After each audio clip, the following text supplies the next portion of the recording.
have you been on the receiving end of not really being listened to? Maybe the person that you're speaking to or trying to get the attention of might even be giving the physical signs that they're listening. Maybe they're even giving the verbal signs that they're listening. Yeah. But you know deep down they're not truly listening. You don't fully have their attention. This is a permanent state of communication for my wife and I since we've had children, if we're not intentional about it, if we're not careful not to be distractive when we're listening to one another. I've noticed this on Zoom meetings when I'm speaking to the rest of the group and I can see that people aren't really listening. Their eyes are moving all around the screen and the colour of their screen is flashing up different colours all the time as they're checking emails or looking at the website rather than listening to what I'm saying. I've noticed it on the phones to friend when I'm telling them something important and I can hear what they're doing in the background, whether they're cooking, settling the kids, playing a computer game, and dare I say it, being on the toilet when I've heard the toilet flush halfway through my conversation with them. And maybe you and I need to admit that actually we've also been the ones not listening and doing those things that I've just mentioned when someone is desperate for your attention. And the truth is, we are just terrible at listening. Listening well is one of the most difficult things you and I do on a daily basis. Maybe it's a problem with our time, but maybe it's not. Maybe it's just a problem with humanity, that we're terrible at listening. Maybe this has been a problem throughout the ages in all places and spaces. And maybe Jesus knew this when he came. Maybe Jesus knew this, and maybe this is the reason why he spoke in parables and spoke differently to the crowds that gathered around him. 2,000 years ago, I think Jesus knew that people found it difficult to truly, deeply listen. When he spoke in parables, he was inviting people into the stories, to be part of those stories and to live those stories as he spoke them, to encourage them and to encourage you and I to listen more deeply. And 2,000 years on, these parables still grab our attention and they invite us to listen if we are willing. But the parables are not clear. Annoyingly, they're not clear, are they? In fact, they're the opposite of that. They're a little bit confusing. They're a little bit odd, some of them, but they are definitely not clear. And that's a bit of a problem for you and I. That's a problem for our age because the communication we like is clear, concise, and to the point. By nature, we don't like parables.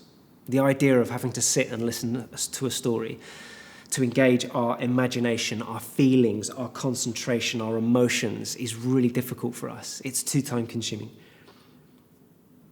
It is truly very difficult indeed to listen to Jesus, even for Christians, even for those of his followers for many, many years.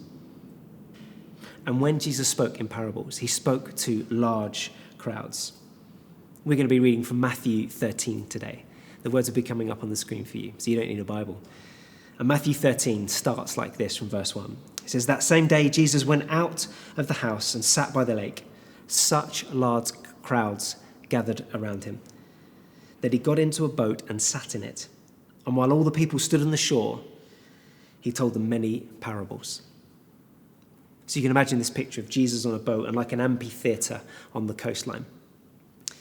And he's speaking to crowds of people who are desperate to hear what he has to say. Maybe there were people there that were indifferent to what he had to say and were just there because everyone else was there. And there would have been those there that hated him, that wanted to catch him out, watch him slip, watch him make a mistake. The spectrum of people listening to Jesus would have been vast and varied, and everything in between those types of people. And parables are brilliant because they will leave those unwilling to listen unchanged. Those who are indifferent to him will still remain indifferent to him. Those who hate him will just have even more reason to hate him and to think he's stupid. But for those willing to listen, he draws them in to those stories. He invites them in to truly listen and to contemplate what he has said, to meditate and to spark our imagination, to grasp the fullness of what he is saying. The parables are genius. Parables require us to stop and to really listen. And it's essential that we immerse ourselves in these stories. They require you and they challenge you to think for yourselves. Jesus values you thinking for yourself. He values us thinking for ourselves, to meditate and to reflect and to allow God to speak to us through these stories. Jesus is putting the ball in your court and in my court. It's up to you. There's no pressure. There's no dictation on here that you have to believe a certain thing or follow a certain pattern of life. It's deeper than that. The ball is in your court, and it's for you to think for yourself when Jesus speaks these parables. People who think he's stupid will still think he's stupid after reading these parables. And for those who think he's important, they will stop and they will reflect on what he has to say. So what are the parables? What is the point of these things? What is the purpose? What is the mission? What was Jesus' mission in the parables that he spoke? And luckily, Matthew spells this out for us in his gospel. If we just drop back a few chapters to chapter 4, we read in verse 17, it says, "Repent, for the kingdom of heaven has come near." Something has come near to us on earth, and that something is the kingdom of God. It's heaven here on earth. Later on in verse 23, it says, Jesus went throughout Galilee, teaching in their synagogues, proclaiming the good news of the kingdom. In other words, the point of the parables is to proclaim the good news that God's kingdom, heaven, is happening right here, right now on earth, through Jesus. That's what the parables are. Stories enable us to grasp what that might mean for us. It's bold stuff, isn't it? So what they are not is nice moral tales for us to follow, where we can read them and we can just be a bit nicer, be a bit more generous, be a lot more kinder. They're not that. All of Jesus' teachings centers around this one thing, that something has arrived, that God's reign over the earth is here. Heaven is invading earth. This is his claim. And people hated him for this. They didn't like what he was claiming to be. Some were intrigued, some were fascinated, some were indifferent. There was a whole spectrum that came to listen to Jesus. So we can imagine the scene. All of these people with these different views of who Jesus was, gathered around, ready to hear him listen. And what does he do? He tells a parable. Should we read one? The parable of the sower is in Matthew 13. Starts in verse 3. It says this: "A farmer went out to sow his seed. As he was scattering his seed," you can imagine he's aiming for the good soil, but some of it goes a bit further and it lands on the path. And the birds come and they eat that seed and they take it away. Now, some of this seed fell a little bit further than the path and it fell down in between some rocks. There was some soil there, but not a lot of soil. And it quickly sprang up because the soil was shallow. But when the sun came up, the plants were scorched and they withered because they had no root. Now, some other seed fell a bit further than the path and the rocks, and it fell in between the thorns. Now, again, this grew up, but it was choked by the weeds, by the plants. Still other seeds fell on the good soil where it was intended to be, where it produced a crop 100, 60, or 30 times what was sown. Whoever has ears, let them hear. Do you have ears? And that's it. That's the way Jesus rolls. We value clear and to the point instruction, laws, rules, step-by-step guides. What do I need to do? Just tell me. But Jesus values something else. He values us thinking for ourselves. parables are meant to change our existing beliefs and replace them with new ones, even if we're Christian. They maintain mystery. They don't give clear answers, but they call into question everything that we've previously believed. Are you challengeable? The ball is in your court. For people who have decided that Jesus is stupid, they are now going to be convinced of it after hearing that parable. But for those who are open-minded, for those who are willing to hear a voice other than their own for the way their life should be shaped, these parables are an invitation to something much, much more. In other words, you will get out of these parables what you come to them with. Following Jesus is about open-mindedness. It's never being comfortable. In fact, comfort means that we're not really listening. Being open-minded and receptive at all times is what Jesus is looking for. It's not a quest for knowledge. It's not a competition to know all the answers. It's way deeper than that. And the parable of the sower, to listen well, is to find ourselves in one of the following 4 categories that Jesus depicts here in this parable. And to be challenged to move forward from one of the positions we find ourselves in, to go up the ladder and find ourselves a bit further up. Let's take a look at Jesus' explanation for this parable and see where we find ourselves this morning.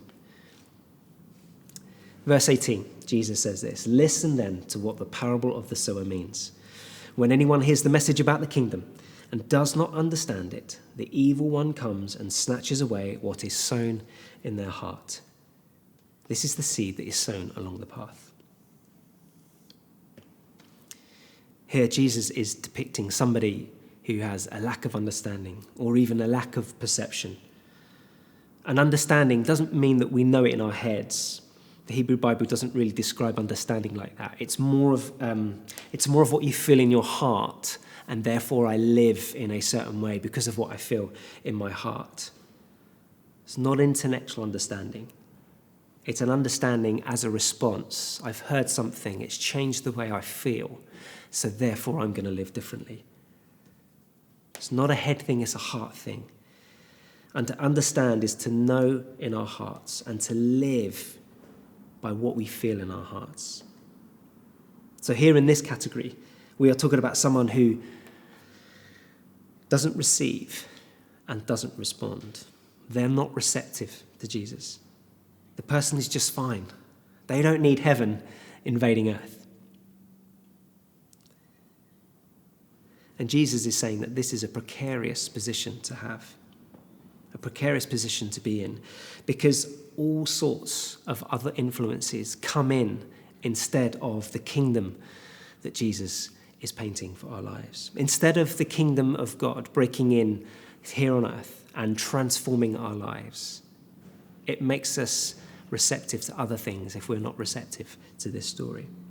Jesus depicts this as the evil one coming and snatching away what is sown. The path where the seed is dropped represents this type of person. And that might be some of us. Of course, we might not know if that's us, because we might not care. If we're not open and receptive to Jesus and we don't need him, then it makes no difference. We might not know we're there. But maybe for some of us, we do know we're there and we do care. And if we do care, do you have ears? We should listen. The next category, category 2, is described in verse 20. It says this: "The seed falling on the rocky ground refers to someone who hears the word and at once receives it with joy. But since they have no root, they last only a short time.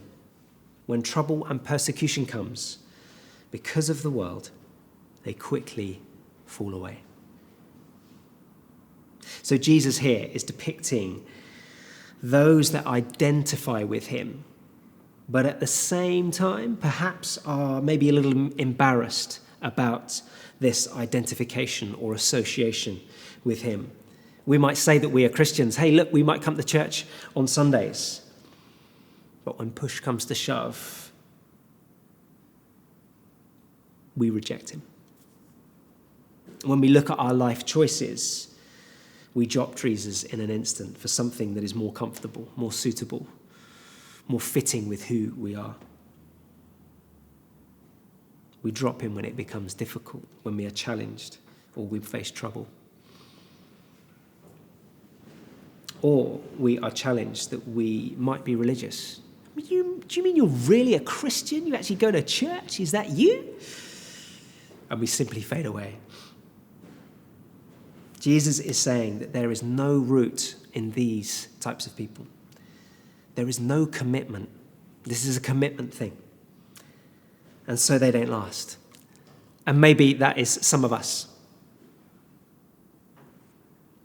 Do you have ears? The third category in verse 22, Jesus says this. So the seed that fell not on the soft soil, not on the path, not on the rocks. This is the seed that has gone and grown in the thorns. It says the seed falling among the thorns refers to someone who hears the word, but the worries of this life and the deceitfulness of wealth choke the word, making it unfruitful. Here, Jesus is depicting a person that the problem is not shallowness, but the problem is about competition. Jesus is not the main thing growing in somebody's life here. There's a competition of values at stake here. What's being depicted here is that Jesus is one thing in our lives along many, many other things. And Jesus may not even be the most important thing in our lives. There are other things competing in our lives. We might say that Jesus is one thing definitely in our lives, but when we look deeper, it's clear to see that there are many drivers affecting and influence our lives. Bank accounts, careers, social media, social status. The list is endless. But Jesus says this is like the thorns. This kind of life chokes us. The life that has competition or competing values in it is the kind of life that will choke us. And maybe this is some of us. Do you have ears? And lastly, the fourth category, verse 23. Jesus explains, but the seed falling on the good soil, this refers to someone who hears the word and understands it. So not just in their head, it's in the heart. They feel it, they live it, and they live their lives accordingly to it. This is the one who produces a crop yielding 100, 60, or 30 times what is sown. This is someone that lets Jesus into their lives, that lets him make a mess of their lives, have a good old root around in their hearts and have his way. This is someone that would devote themselves to trying as best as they can to following Jesus. And no matter how bad they are at trying, try they do. And it says here that Jesus says that it's that life, no matter how good you are at trying, that will bear fruit. That person, through a relationship with Jesus, begins to discover who they are, what their purpose is. In other words, Jesus is hinting here that through a relationship with him, we are rediscovering our humanity in him, what it means to be truly human, what we were made for. And when we are in that position, our lives begin to bear fruit. Do you have ears? There's nothing for me to conclude. The parables speak for themselves. This is between you and God. I don't know where you find yourself in one of these four categories, but the challenge is that we recognize where we are, we listen, and we move forward. The ball is in your court. How are we going to listen today? Jesus knows we're terrible listeners. He knows we are bad at being human. He came to pronounce a new creation, a new humanity, a new way of doing things, a new way of living our lives. Not to dominate, not to dictate, not to form a special exclusive club, but an invitation to participate in this new humanity with him. He gave his life that you and I might have life and have it to the full. Do you have ears?